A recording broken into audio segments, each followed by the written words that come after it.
ഓം നമോ നാരായണായ. ഉളനാട് ശ്രീകൃഷ്ണസ്വാമി ക്ഷേത്രം ഉളനാടെന്ന ഒരു ഗ്രാമപ്രദേശമാണ്. ഈ ഗ്രാമപ്രദേശത്തിൽ ഇരുളടഞ്ഞ ഒരു പ്രദേശമായിരുന്നു ഉളനാടെന്ന ഗ്രാമം. പ്രത്യേകിച്ച് ഉളനാട് ക്ഷേത്രത്തിനോട് സമീപത്തുള്ള പോളച്ചിറ ജലാശയം, ആ ജലാശയത്തിനോട് ചേർന്നുള്ള കരഭാഗം മുഴുവൻ കാടുകൾ മൂടി കൈതച്ചെടികളും വലിയ കാടുകളുമൊക്കെയായി വലിയ ഒരു ജനവാസം അധികമില്ലാത്ത ഒരു പ്രദേശമായിരുന്നു ഉളനാടെന്ന ഈ കൊച്ചു ഗ്രാമം. ഈ പ്രദേശത്ത് താമസിച്ചിരുന്ന ആളുകൾക്ക് ഈ പോളച്ചിറയുടെ കരയിൽ കൂടി ഒരു സമയം കഴിഞ്ഞാൽ, വൈകുന്നേരമായി കഴിഞ്ഞാൽ പിന്നെ യാത്ര വളരെയധികം ബുദ്ധിമുട്ടായിരുന്നു. അങ്ങനെ ഉണ്ടായിരുന്ന ഒരു സമയത്താണ് ഈ ക്ഷേത്രം ഇവിടെ സ്ഥാപിതമാകാൻ വേണ്ടിയുള്ള ഒരു ആലോചനയും ചർച്ചയും ഒക്കെ നടന്നത്. അന്ന് ആ കാലത്ത് ഈ പ്രദേശത്തുണ്ടായിരുന്ന ഒരു കൃഷ്ണഭക്തനായ, ഒരു സാത്വികനായ ഒരു കൃഷ്ണഭക്തൻ ഒരു അരുൾപ്പാട് കേൾക്കുവാനിടയായി. ഈ പോളച്ചിറ ജലാശയത്തിനോട് സമീപത്തായി ഒരു ഉണ്ണിക്കണ്ണൻ്റെ ക്ഷേത്രം വരേണ്ടത് അത്യാവശ്യമാണെന്നും ഉണ്ണിക്കണ്ണൻ്റെ പ്രതിഷ്ഠ അനിവാര്യമായ ഒരു ഘടകമാണ്, ഒഴിവാക്കാൻ കഴിയാത്ത ഒരു ഘടകമാണ് എന്ന ഒരു അരുൾപ്പാട് ഒരു ഗുരുവായൂരപ്പ ഭക്തനായ കൃഷ്ണഭക്തനുണ്ടായി. അതിനു മുമ്പ് പോലെ തന്നെ ഈ പ്രദേശത്തുള്ള ആളുകൾക്ക് ക്ഷേത്ര ദർശനം നടത്തുവാൻ ഒരു ക്ഷേത്രം വേണം എന്നുള്ള ആഗ്രഹവുമായി അവരൊക്കെ ഇങ്ങനെ ചിന്തിച്ചുകൊണ്ടിരുന്നൊരു കാലഘട്ടത്തിലാണ് ഇത്തരത്തിലുള്ള ഒരു അരുളിപ്പാടുണ്ടായത്.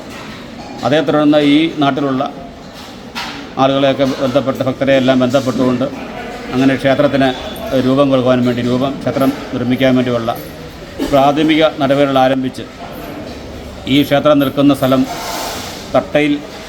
തട്ടയിലുള്ള ഒരു കുടുംബത്തിൻ്റെ ഉടമസ്ഥയിലുണ്ടായിരുന്ന ഒരു 3-4 ഏക്കറോളം സ്ഥലമാണ്. ആ ആളുകളെ ചെന്ന് കണ്ട് അതിൻ്റെ ഉടമസ്ഥരെ പോയി കണ്ടതിന് ശേഷം അവരൊരു 12 സെൻറ്റ് സ്ഥലം ഈ ക്ഷേത്രം നിർമ്മിക്കുവാനായി, ഈ സ്ഥലം കാരണം വളരെ ഉചിതമായ സ്ഥലമായിരുന്നു, തട്ടുതട്ടായിട്ടുള്ള ഭൂമിയാണ്. പ്രത്യേകിച്ച് പോളച്ചിറ ജലാശയത്തിനോട് സമീപത്ത് തന്നെ ഇത്ര ഉയർച്ചയുള്ള ഒരു സ്ഥലമെന്നുള്ളതിൽ ആ ദേവസാന്നിധ്യം നിറഞ്ഞു നിൽക്കുന്ന ഒരു സ്ഥലം കൂടിയാണ് ഇതെന്നുള്ളൊരു പ്രത്യേകത കൂടിയുണ്ട് എന്നുള്ളതുകൊണ്ട് ഇവിടെ തന്ത്രിയൊക്കെ മറ്റു ദൈവജ്ഞന്മാരെയൊക്കെ പോയി കണ്ടപ്പോൾ ഈ സ്ഥലം കിട്ടിയാൽ ഏറ്റവും ഉചിതമായിരിക്കും, അവിടെ പ്രതിഷ്ഠിക്കുന്ന ഒരു ദേവൻ ലോകത്തിൽ അറിയപ്പെടുന്ന ഒരു ദേവനായി മാറും, അത്ര പ്രശസ്തനായ ഒരു ദേവനായി മാറും, അത്ര ഉചിതമായ ഒരു സ്ഥലമാണ് എന്ന് അന്ന് ജ്യോതിഷവിധി പ്രകാരമൊക്കെ തെളിയുകയുണ്ടായി, സാഹചര്യമുണ്ടായി. അങ്ങനെയാണ് ഇവിടെ ക്ഷേത്രം പണിയാനുള്ള കാര്യങ്ങൾ ആരംഭിക്കുകയും ഈ ക്ഷേത്രത്തിൽ ഇവിടെ ഉണ്ണിക്കണ്ണൻ്റെ പ്രതിഷ്ഠ നടത്തണമെന്നുള്ള ഒരു തീരുമാനം അവരെടുത്ത് ചെങ്ങന്നൂർ തട്ടാവളിയിലുള്ള കുടുംബവുമായി ആലോചിച്ച് അവരാണ് ഈ കല്ലുകൾ, ഈ കൃഷ്ണശിലയിൽ ഈ അതിമനോഹരമായ മറ്റ് ഈ കേരളത്തിലെ വളരെ അപൂർവമായ ബാലരൂപത്തിലുള്ള ഉണ്ണിക്കണ്ണൻ്റെ പ്രതിഷ്ഠയാണ് ഈ ഉളനാട് ശ്രീകൃഷ്ണസ്വാമി ക്ഷേത്രത്തിലുള്ളത്. അതാണ് ഏറ്റവും വലിയ പ്രത്യേകത. ആ പ്രതിഷ്ഠ നടത്തുവാൻ വേണ്ടി അന്ന് ആലോചിച്ചതിന് സമയത്ത് താന്ത്രിക പെരുമയുടെ വലിയ ഒരു ഉൾക്കാഴ്ചയിൽ നിൽക്കുന്ന ചെങ്ങന്നൂർ താഴമൺ മഠത്തിലെ വലിയ തന്ത്രിമാരാണ്, ഇപ്പോഴുള്ള തന്ത്രിമാരുടെ വലിയ തന്ത്രിമാരാണ്. ശങ്കരൻ തന്ത്രി അടക്കമുള്ള ആളുകളാണ് ഈ ക്ഷേത്രത്തിൻ്റെ പ്രതിഷ്ഠ നടത്തിയത്. ഇപ്പോൾ ഇതിൻ്റെ താന്ത്രികാവകാശം ചെങ്ങന്നൂർ താഴമൺ മഠത്തിനാണ്. തന്ത്രി മഹേഷ് മോഹനരാണ് ഇപ്പോഴത്തെ ഇവിടുത്തെ ക്ഷേത്രതന്ത്രി. ഈ ക്ഷേത്രത്തിൻ്റെ പ്രതിഷ്ഠാ സമയത്ത് തന്നെ വളരെ അത്ഭുതങ്ങൾ നടന്നൊരു സംഭവം. കാരണം വലിയ ഇതേപോലെ തന്നെ ഉള്ള ഈ മീനമാസത്തിലെ രോഹിണി നാളിലാണ്, 1135 മീനമാസത്തിലെ രോഹിണി നാളിലാണ് ഭഗവാന്റെ പ്രതിഷ്ഠ ഇവിടെ പ്രതിഷ്ഠ നടന്നത്. ആ പ്രതിഷ്ഠ സമയത്ത് മീനമാസത്തിലെ വലിയ മീനച്ചൂടിൽ നിൽക്കുന്ന ഒരു സമയത്താണ്, ഒരു ഉച്ച സമയത്തായിരുന്നു പ്രതിഷ്ഠ. ആ സമയത്ത് വലിയ ഇടിയും കാർമേഘം പെട്ടെന്ന് മാറി, ആ അന്തരീക്ഷം പെട്ടെന്ന് മാറി കാർമേഘം കയറിക്കൊണ്ട് അതിശക്തമായ മഴയും ഇടിയും ഒക്കെ ഉണ്ടായ ഒരു സമയം കൂടി. അപ്പോൾ ആ സമയത്ത് പ്രതിഷ്ഠ നടത്തി താഴികക്കുടം പ്രതിഷ്ഠ നടത്തിക്കൊണ്ടിരിക്കുമ്പോൾ അന്ന് പ്രതിഷ്ഠ നടത്തിയ തന്ത്രി പറയുകയുണ്ടായി, ഇത് നിങ്ങളാരും ഉദ്ദേശിച്ച കണക്കല്ല, ഇത് ലോകം മുഴുവൻ അറിയുന്ന ഒരു വലിയ ക്ഷേത്രമായിട്ട് മാറും, അത്ര ശക്തിയുള്ള ഒരു വിഗ്രഹമാണ് ഇവിടെ പ്രതിഷ്ഠിച്ചിരിക്കുന്നത് എന്ന് പറഞ്ഞ് അത് ഇന്ന് യാഥാർത്ഥ്യമായിരിക്കുന്ന ഒരു സാഹചര്യം കൂടിയാണ്.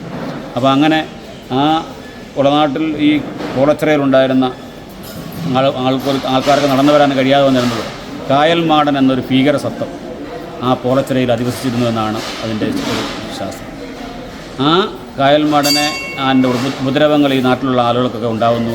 ഈ മൃഗങ്ങളെയൊക്കെ, പശുവിനെയൊക്കെ അവിടെ പുല്ല് മേയ്ക്കാനൊക്കെ അവിടെ കെട്ടിക്കഴിഞ്ഞാൽ അതിനെ എല്ലാം ഉപദ്രവിച്ച് അതിനെ ഇല്ലായ്മ ചെയ്യുന്നു. അങ്ങനെയൊക്കെ ഒരു വലിയ ഇതുണ്ട്. അപ്പോൾ ആൾക്കാർക്ക് അതിൻ്റെ കരയിൽ കൂടി നടന്നു വരാൻ പേടി, ചൂട്ടുമൊക്കെ കത്തിച്ച് ഇങ്ങനെ ഇതിൻ്റെ ഈ പുറച്ചിറയിൽ കൂടി ഇങ്ങനെ ഈ കായൽമാടൻ്റെ ഒരു സാന്നിധ്യം ഉണ്ടായിരുന്നു എന്നാണ് പറയപ്പെടുന്നത്. വർഷങ്ങൾക്ക് മുമ്പുള്ള കാര്യമാണ്. എന്തായാലും ഈ ക്ഷേത്രത്തിൻ്റെ പ്രതിഷ്ഠ ഇവിടെ നടന്നതിന് ശേഷം ഈ കായൽമാടൻ്റെ ആ ഒരു ഉപദ്രവത്തിൽ നിന്ന് ഈ നാട് പൂർണ്ണമായും മോചിതമാവുക, അതാണ് ഉണ്ടായൊരു വലിയ സത്യം എന്ന് പറയുന്നത്. അതിനുശേഷം അങ്ങനെ കായൽമാടൻ്റേതായ ഉപദ്രവം ജനങ്ങൾക്കുണ്ടായിട്ടില്ല എന്നുള്ളതാണ്. അങ്ങനെ പിന്നീട് ദേവപ്രശ്നം നടത്തി നോക്കിയപ്പോൾ കായൽമാടൻ്റെ ആ ഒരു ഉപദ്രവത്തിൽ നിന്നും മാറി. പക്ഷേ കായൽമാടൻ ഇവിടെ തന്നെ ഉണ്ട്. കായൽമാടനെ നിങ്ങൾ ഉചിതമായ ഒരു സ്ഥലം കൊടുത്ത് ക്ഷേത്രത്തിൻ്റെ കാവലാളായി തന്നെ, ഭഗവാന്റെ കാവലാളായി തന്നെ പ്രതീക്ഷിക്കണമെന്ന്. അങ്ങനെ ഈ തെക്ക് കിഴക്ക് മൂലയിലുള്ള ക്ഷേത്രത്തിൻ്റെ ഇങ്ങോട്ട് വരുന്നിടത്ത് മൂലയിലുള്ള പേരാലിൻ്റെ ചുവട്ടിലാണ് ഈ കായൽമാടനെ ഭഗവാന്റെ ദാസനായി അവിടെ കുടിയിരുത്തിയിരിക്കുന്ന ആ കായൽമാടനെ വർഷത്തിലൊരിക്കൽ എല്ലാ വർഷവും ക്ഷേത്രത്തിലെ തിരുവുത്സവം ഇപ്പോൾ കുംഭമാസത്തിലാണ്. കുംഭത്തിലെ രോഹിണിക്കാണ്. ആ കുംഭത്തിലെ അശ്വതി ദിവസം വൈകിട്ട് അവിടെ ഒരു നിവേദ്യ സമർപ്പണവും പൂജയും മറ്റു കാര്യങ്ങളുമൊക്കെ ഈ ഒരു ചടങ്ങായി ക്ഷേത്രത്തിൽ നിന്നും ഘോഷയാത്രയായി അവിടെ ചെന്ന് ആ കാര്യങ്ങളൊക്കെ അവിടെ പൂജാകർമ്മങ്ങളൊക്കെ നടത്തിയതിന് ശേഷം മടങ്ങി വന്ന് ഘോഷയാത്ര മടങ്ങി വരും. അതിനുശേഷം ക്ഷേത്രത്തിലെ തിരുവുത്സവം എല്ലാ ചടങ്ങുകളും അവസാനിച്ച് വിളക്കെഴുന്നള്ളിപ്പിന് ആ വിളക്കെഴുന്നള്ളിപ്പ് മണ്ഡപത്തിലാണ് പോകുന്നത്. അവിടെ തിരിച്ചു വരുമ്പോൾ ഈ കായൽമാടൻ്റെ സന്നിധിയിൽ ഉപചാരം ചൊല്ലി അവിടുന്ന് അനുമതി വാങ്ങിച്ചതിന് ശേഷമാണ് തിരിച്ചിവിടെ മടങ്ങി വരുന്നത്. അപ്പോൾ അങ്ങനെ ആ ഒരു സാഹചര്യത്തിലാണ് ഈ ക്ഷേത്രം ഇവിടെ നിർമ്മിച്ചത്. ഇന്ന് ഈ ക്ഷേത്രത്തിൻ്റെ ഏറ്റവും വലിയ പ്രത്യേകത ഉറി വഴിപാടാണ്. ഇവിടുത്തെ ഏറ്റവും വലിയ പ്രത്യേകത എന്നാൽ ഉറി വഴിപാടാണ്. നമ്മുടെ ഉദ്ദിഷ്ട കാര്യങ്ങൾ ഏതു തന്നെ ആയാലും ഭഗവാന്റെ തിരുമുമ്പിൽ നമ്മൾ ഉറി വഴിപാട് നേർന്നു കഴിഞ്ഞ് സമർപ്പിച്ചു കഴിഞ്ഞാൽ നമ്മുടെ എല്ലാ കാര്യങ്ങൾക്കും അത് ഒരു പരിഹാരം ഉണ്ടാക്കി തരുന്നു എന്നുള്ളത് യാഥാർത്ഥ്യമായ സത്യമാണ്. കാരണം ഉറിയിൽ വെണ്ണ, ലഡു, ഉണ്ണിയപ്പം, കദളിപ്പഴം, അവല, ഉണ്ടശർക്കര, പഞ്ചസാര ഇങ്ങനെ ഏതെങ്കിലും ഒരു ദ്രവ്യമാണ് ഈ ഉറിയിൽ നിറയ്ക്കുന്നത്. ഉറിയും കലവും എല്ലാം ഈ ദ്രവ്യങ്ങളും ക്ഷേത്രത്തിൽ നിന്ന് തന്നെ കിട്ടും. അതിനുള്ള തുക അടച്ചാൽ മതി. അതേപോലെ തന്നെ ഇവിടുത്തെ ഭഗവാന്റെ പ്രതിഷ്ഠാദിനം രോഹിണി ദിവസമാണ്. 1135 മീനമാസത്തിലെ രോഹിണി ദിവസമാണ് പ്രതിഷ്ഠാദിനം. ആ പ്രതിഷ്ഠാദിനമായ രോഹിണി ദിവസം ഈ പറഞ്ഞതുപോലെ തന്നെ ആഗ്രഹ സബലീകരണത്തിന് എന്നുള്ള ഉദ്ദിഷ്ട കാര്യസിദ്ധിക്കായി മഹാസുദർശന ലക്ഷ്യപ്രാപ്തി പൂജ എന്നൊരു പൂജ നടത്തുന്നത് എല്ലാ മാസവും. ആ പൂജയിൽ പങ്കെടുക്കുന്ന ആളുകൾ 21 രോഹിണി ആ പൂജയിൽ പങ്കെടുക്കുക. മഹാസുദർശന ലക്ഷ്യപ്രാപ്തി പൂജ എന്നാണ് പൂജയുടെ പേര്. ലക്ഷ്യപ്രാപ്തി പൂജ എന്ന ചുരുക്കപ്പേരിൽ അറിയപ്പെടും. 21 പൂജയിൽ പങ്കെടുക്കുക. ആ ഒരു പരിക്രമം പൂർത്തിയാകണം 21 പൂജയാണ്.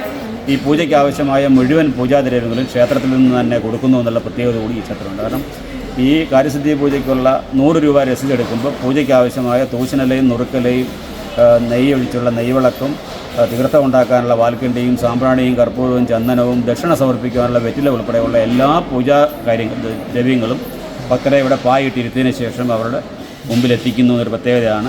100 രൂപ മാത്രമേ നമ്മൾ വാങ്ങിക്കുന്നുള്ളൂ.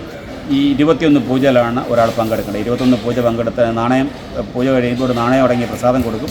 21 പൂജ പങ്കെടുത്ത ആളുകൾ ആ നാണയം പിന്നെ തിരിച്ചു കൊണ്ട് ഭഗവാന്റെ മുമ്പിൽ അത്രത്തോളം നാണയം കൊടുത്ത് ഒരു കിഴിയായി കെട്ടി സമർപ്പിക്കുമ്പോഴാണ് ഈ പൂജയുടെ പരിക്രമം പൂർത്തിയാകുന്നത്.